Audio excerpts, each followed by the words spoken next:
సాంగే పురాణే ప్రోక్తాని సిద్ధయే సర్వకర్మణాం సిద్ధయే సర్వకర్మణాం. తర్వాత శ్లోకం కూడా దీనికి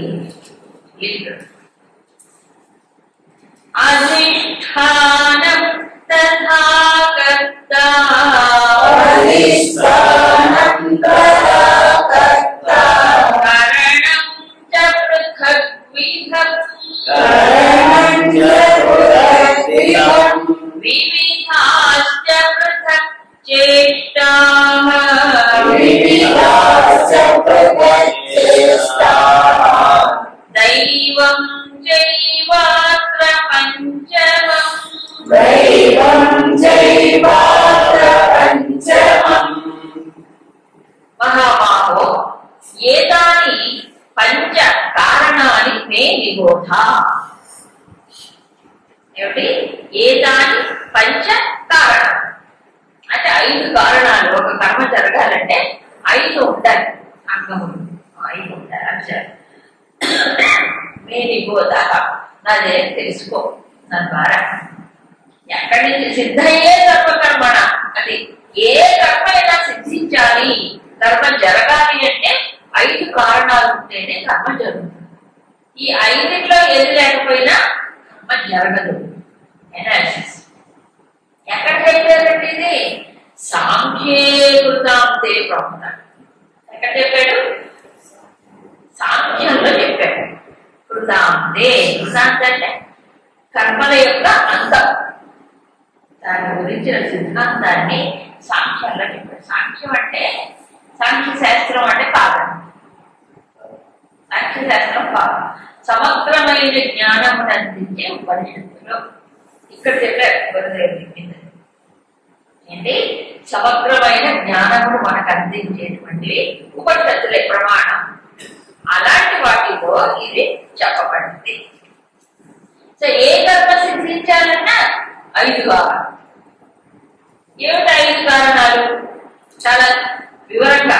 1 అధిష్టానం, 2 కర్త, 3 కరణం, తర్వాత కరణం పృథక్ విధం, వివిధాశ్చ పృథక్ చేష్టా, తర్వాత 5 రకాలైన వివిధ చేష్టలు, తర్వాత దైవం 5వది దైవం, అక్కడ పంచమం దైవం 5వది. దైవం అంటే ఇక్కడ 2 అర్థాలు చెప్పాడు దైవం అనడానికి. 1 ఈ పంచభూతాలు ఉన్నాయి చూసారా, అవి దైవమే. 2వది ప్రారంభం. దైవాన్ని కూడా ప్రారంభాన్ని కూడా దైవం అంటే 2 రకాల అర్థాలు చెప్తారు. అలాగే పృథక్ చేష్టాహ, చేష్టాహ అనడానికి కొంతమంది ప్రాణ చేష్టలు అంటారు.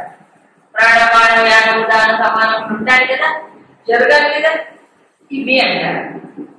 కానీ గురుదేవులు ఏమంటారంటే ఇక్కడ ప్రాణాపాన వ్యాన ఉదానాలు ఉన్నా అవి లోపల పనిచేయాలి కరెక్టే, కానీ వాటికి సంబంధించినటువంటివి కర్మేంద్రియం.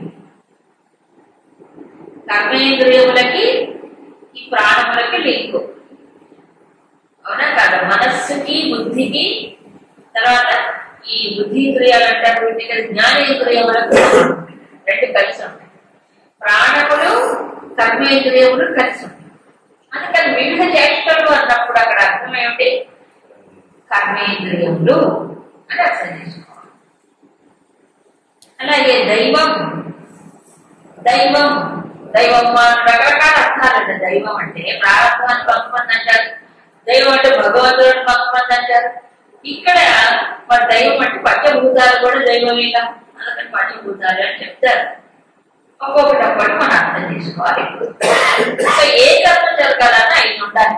1 అధిష్టానం. అధిష్టానం అంటే ఏంటి? శరీరం. శరీరం లేకుండా కర్మ చేస్తారా? చేయండి. ముఖ్యంగా కావాల్సిన శరీరం. ఎందుకని? దీన్ని ఉపయోగించుకునే మనం కర్మ చేస్తాం. శరీరం అనేది ఒక గృహం. దాంట్లో మనకి ఇంద్రియములు అనేటువంటి గేట్లు ఉన్నాయి.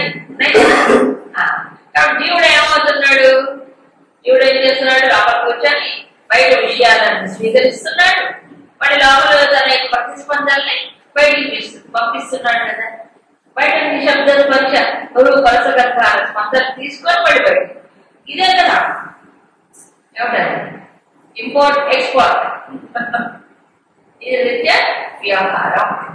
చదువు బాగుంది. అయితే శరీరం ఉండగానే సరిపోయిందా? శరీరాన్ని ఉపయోగించుకొని కర్మ చేస్తున్నాము. ఎవరు చేస్తున్నారు? కర్మ. అక్కడ లోపల వాడు శరీరాన్ని ఉపయోగించుకుంటున్నాడు. ఎవరండి కర్త? వీరు ప్రభావి, దర్శించే, భావించే, విచారించే వాడు. అంతేగా? శరీరాన్ని ఉపయోగిస్తున్నాడు, ఇంద్రియాలను ఉపయోగిస్తున్నాడు, మనసును బుద్ధిని ఉపయోగిస్తున్నాడు. అంటే ఎవరు? అహం. అహమే కదా. అహం జీవుడు అహంభావంతో కొట్టుకున్న జీవుడు కర్త. వీటిని ఉపయోగిస్తాడు. అవునా? ఎలాగో ఎప్పుడు ఎందుకు కర్త అన్నాడు? లోపల ఏముంటాయి? కోరికలు ఉంటాయి.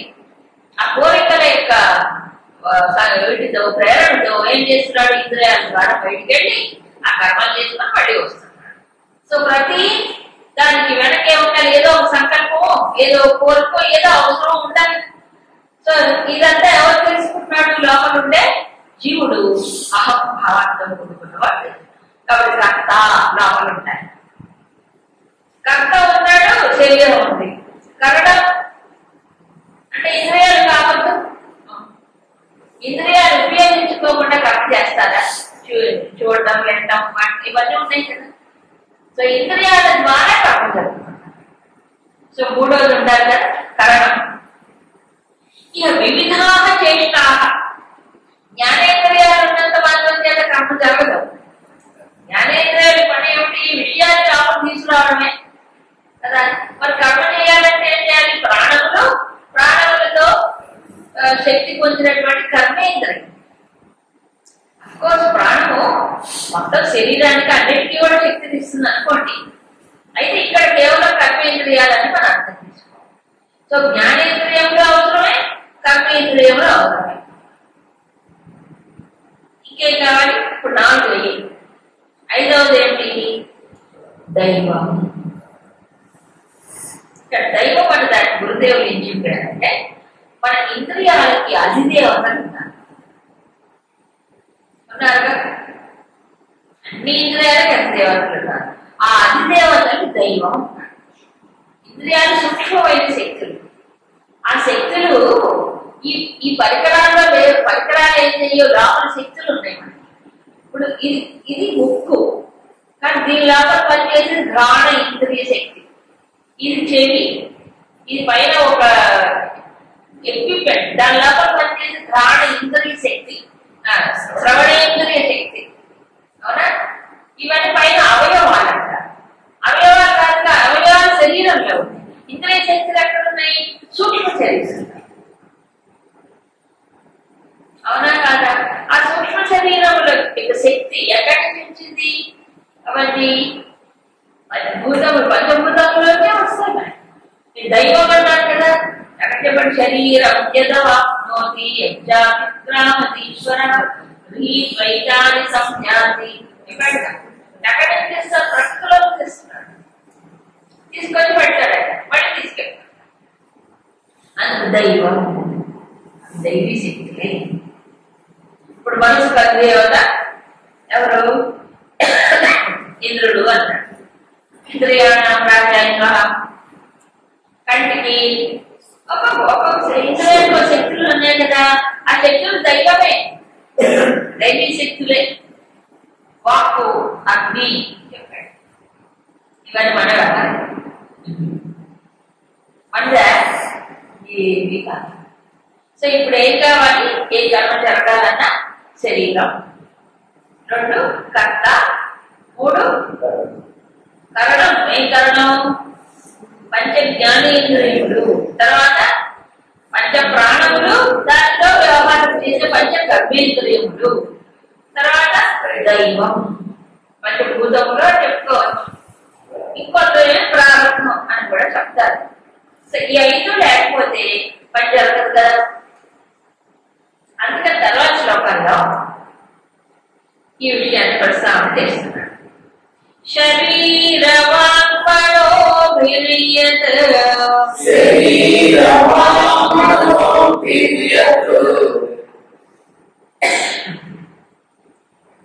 కర్మ ప్రారభతే నరః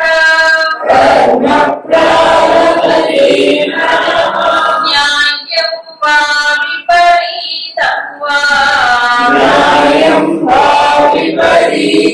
వా పంచైతే తస్య హేతవః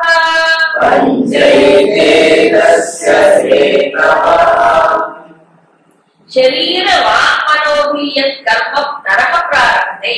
నరుడు మానవుడు శరీరంతో గాని వాక్కుతో గాని మనసుతో గాని ఏ కర్మని చేస్తాడో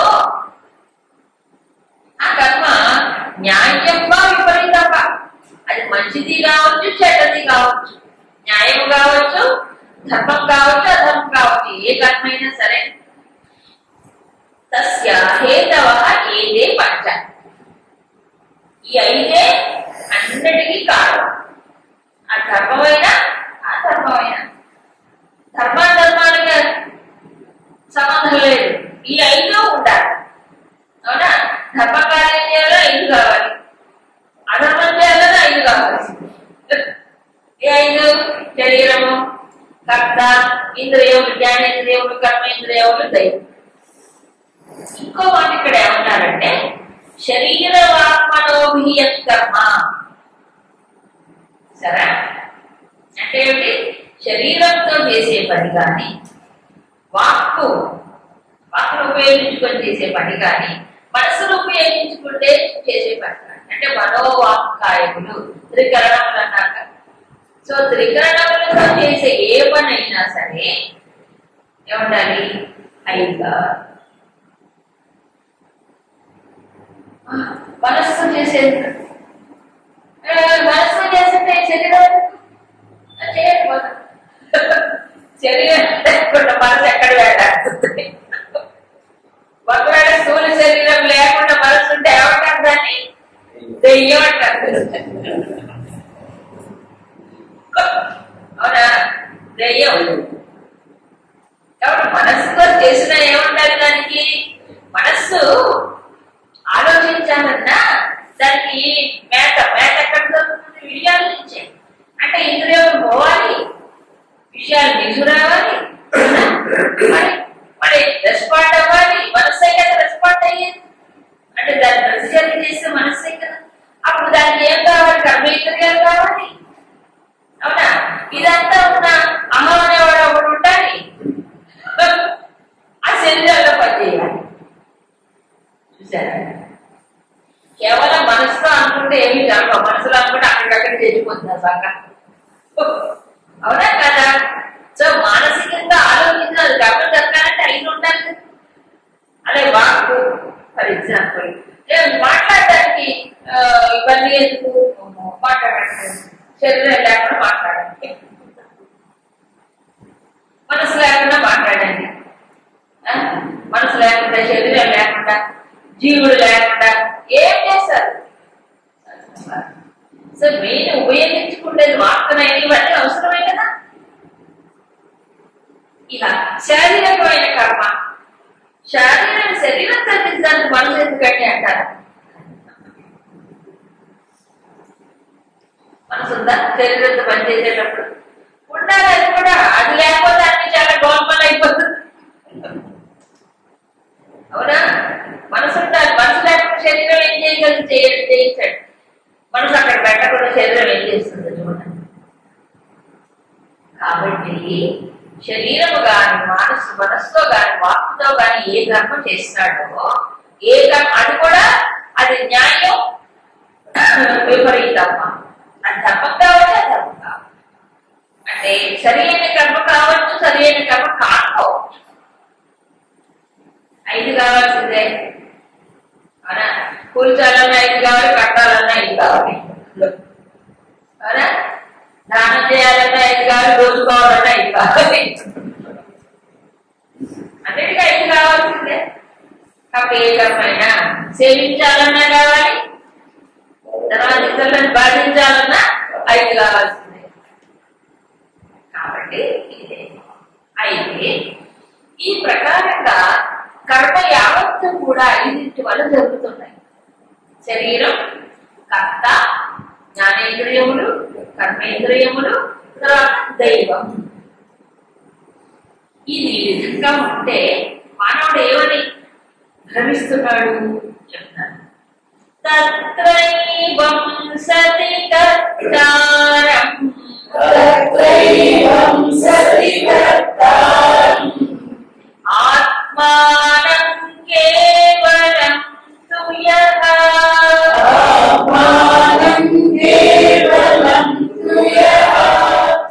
పశ్యత్య కృతబుద్ధిత్వాత్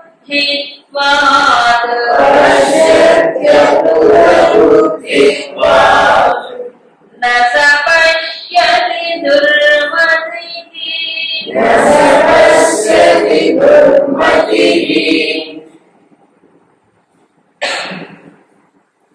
భగవంతుడు కొన్ని చోట్ల మన డైరెక్ట్ గా తిట్టడు, ఇండైరెక్ట్ గా కిరీటాలు పెడతాడు. ఏమంటాడు? తత్ర ఏవం సతి. ఏవం సతి అంటే ఇది ఈ విధంగా ఉండగా, ఏ విధంగా కర్మ చేయడానికి ఐదు అవసరం. అది శారీరక, మానసిక, వాస్తవమైన కర్మ అయినా ఐదు అవసరం. ఇలా ఉంటే ఎవరైతే ఆత్మానం కర్తారం, ఆత్మానం కర్తారం, కేవలం ఆత్మానం కర్తారం పశ్య. ఏమనుకుంటాడు? ఆత్మ తనకు తానుగా ఉంటే కేవలంగా ఆత్మని ఏమనుకుంటాడు? కర్త అని అనుకుంటాడు. పశ్య. ఎందుకని అలా అనుకోవడం? అకృత బుద్ధిత్వాలు. అకృతం అంటే సిద్ధము కాని బుద్ధి, పరిపక్వము కాని బుద్ధి, లేదా అజ్ఞానంతో కూడిన బుద్ధి, భ్రమతో కూడిన బుద్ధి. అకృతం అంటే బుద్ధిత్వాలు అలా అనుకుంటాడు. సహా దుర్మతి.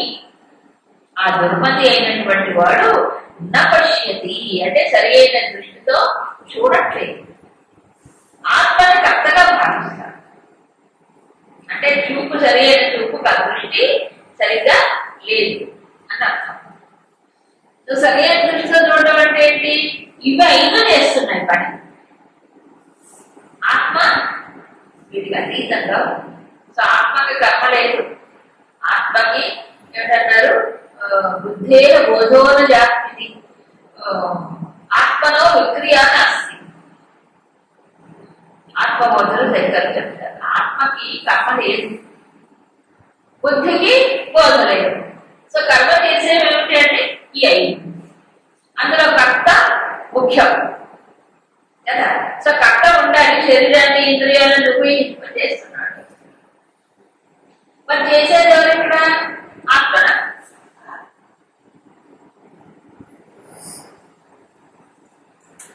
మరి ఇంకో చోట 3వ అధ్యాయంలో ఇక్కడ గుర్తొస్తుంది. 3వ అధ్యాయంలో ఒక చోట ఏమన్నారు? అక్కడ ఇంద్రియం నేను కర్తని అనుకుంటున్నటువంటి వాడు మూఢుడు అన్నాడు కదా. నేను కర్తను అనుకుని భావించేటువంటి వాడు మూఢుడు. కర్త అనేది మంచిది. నేను కర్తను అనుకుంటాడు మూఢుడు. ఇక్కడ ఏమన్నాడు? ఆత్మని కర్తగా భావించేటువంటి వాడు దుర్మతి. ఇప్పుడు కర్త ఎవరు? తాను కాదు, ఆత్మ కాదు, మరెవరు కాదు. ఈ ఐదు కలిస్తే శరీరము, ఇంద్రియములు, మనస్సు అన్ని కలవాలి. మొత్తం అన్ని కలిస్తే అప్పుడు మరి నేను కర్తనే అనుకోకూడదు అన్నాడు కదా. నేను కర్తను అనుకోవడం అది అజ్ఞానంతో సంబంధించిన విషయము. మరి ఇక్కడ రెండు అబద్ధుగా, ఆత్మేమో కర్త కాదు, ఆత్మ కర్తగా భావించి దుర్మతి. వాడికి సరిగ్గా బుద్ధి అనగలేదని అర్థం. నేను కర్తగా అనుకుంటే ఉండేటువంటి వాడు మూఢుడు. పెద్ద సమస్య వస్తే అహంకారం మూఢాత్మ కర్తారం ఇది మంచిది. అవునా? సాధారణంగా అహం అంటే అహం అంటే నేను గుర్తొస్తుంది, నేను కర్తని, నేను భక్తని, మీరంటే నేను జ్ఞాతని, ఇలా కదా. కాబట్టి అహంకారత అనే భావన మూఢత్వం అన్నాడు. మూఢత్వం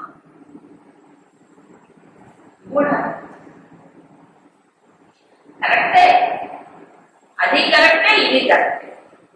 ఇక్కడ ఎనాలిసిస్ ఏమిటంటే ఈ ఐడెంటిటీ వల్ల కర్మ జరుగుతోంది. దాంట్లో కర్త అనేవాడు ఉన్నాడు లోపల కూర్చొని, వాడెవడు?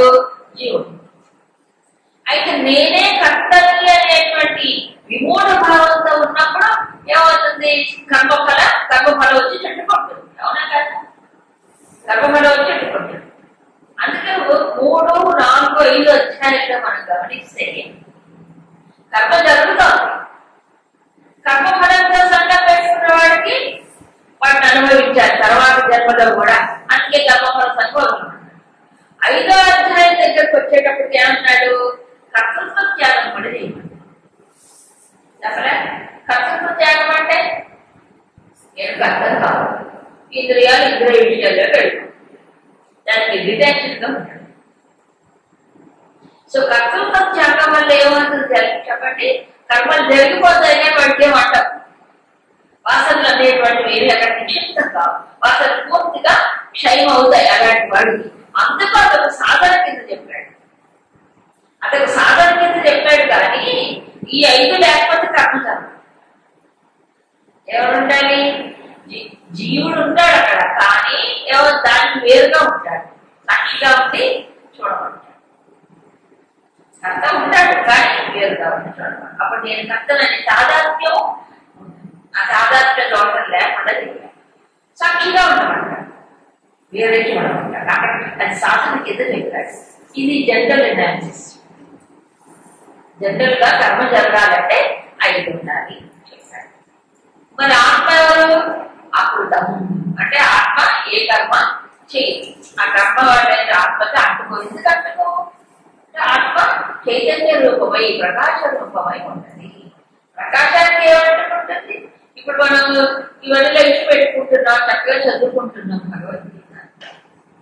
జ్ఞానం ఎవరికి వస్తుంది? లైట్ ఏమంటే ప్రకాశానికి ఏమంటదు. మనం ఏ పని చేసినా, ఏ తమ్ముడు చేసినా అంటే సూర్యుడు ఉన్నాడు ఎత్తుగా ఆకాశంలో, ఆయన మనం ఏ పని చేసినా ఆయనకే సమస్య లేదు, ప్రకాశం బట్టి ఆయన పని. అలాగే ఆత్మ కేవలం చైతన్య రూపమే ఉన్నది.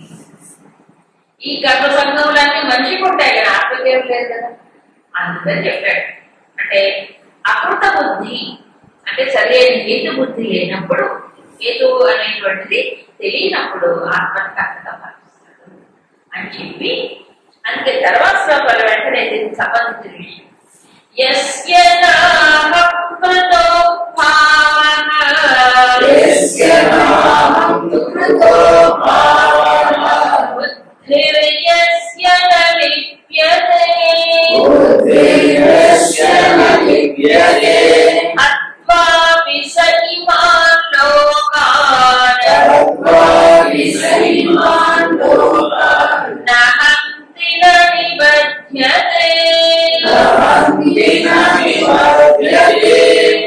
అర్జునుడు అడిగిన మొట్టమొదటిలో డౌట్ వచ్చింది అర్జునుడికి, దానికి ఇక్కడ కూడా సమాధానం ఏమన్నారు?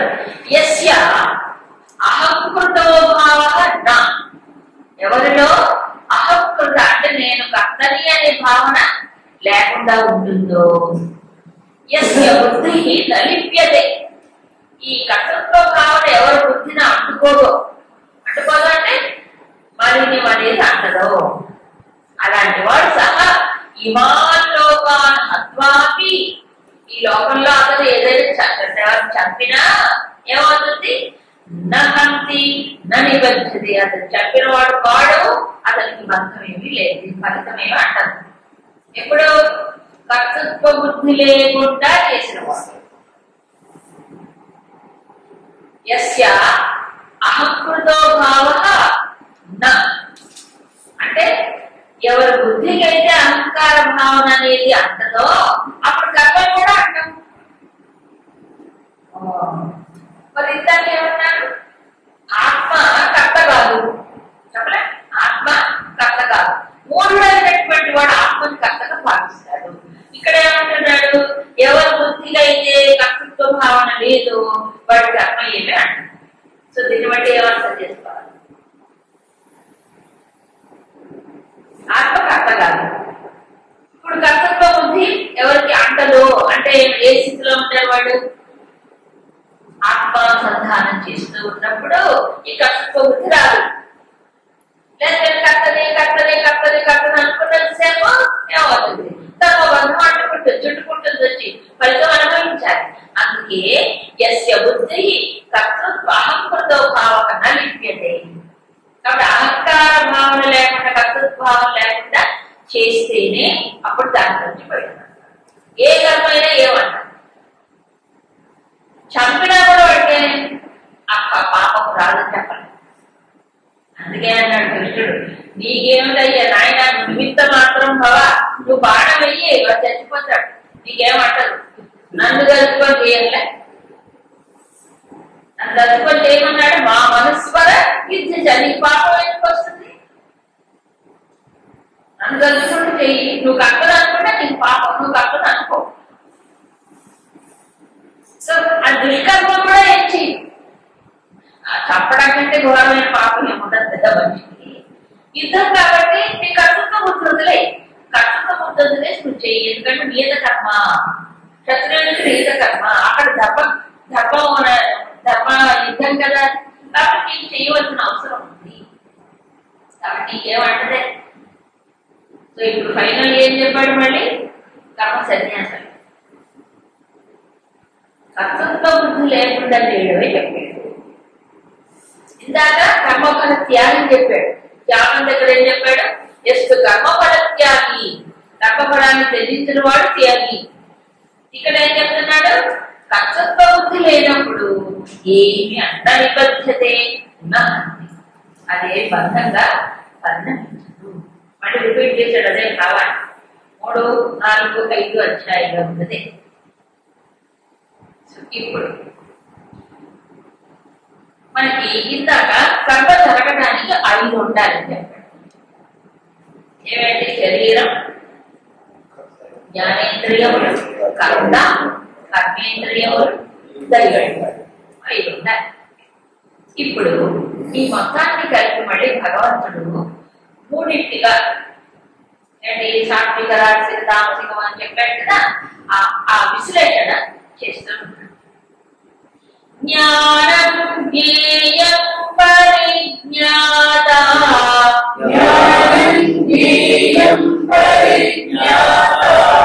త్రివిధా కర్మ చోదన,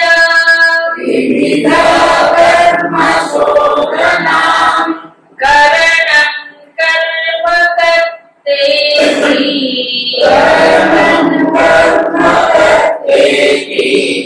త్రివిధ